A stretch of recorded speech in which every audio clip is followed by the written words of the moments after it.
குண்டோதரன் பசியை தீர்க்க சிவன் தயிர் அன்னக்குழியை ஏற்படுத்துகிறார்.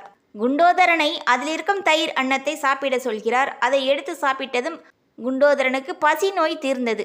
சிறிது நேரத்தில் கீழே விழுந்து அங்கும் இங்கும் புரண்டான். அதிகம் உண்டதால் வயிறு புடைத்து நீர் வேட்கை ஏற்பட்டது. குண்டோதரனின் நீர் வேட்கையால் மதுரையில் இருக்கும் நீர்நிலைகள் அனைத்தும் வற்றின.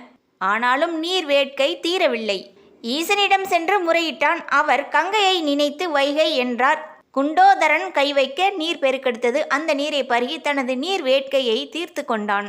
ஈசன் தனது பசி தாகத்தை தீர்த்ததால் ஈசனை புகழ்ந்து பாடி பூதக்கணங்களுக்கு தலைவனானான். அரசு பொறுப்பு ஏற்ற சுந்தர பாண்டியரை கௌதம முனிவர் வந்து தரிசிக்கிறார். பின் மீனாட்சியின் தாயான காஞ்சனமாலையை சந்திக்கிறார். காஞ்சனமாலை முனிவரை உபசரித்து, எனது பொறுப்புகள் முடிந்தன. பிறவா நிலையான வீடு பேற்றினை அடையக்கூடிய வழிகளை கூறுங்கள் என்றார் காஞ்சனமாலை.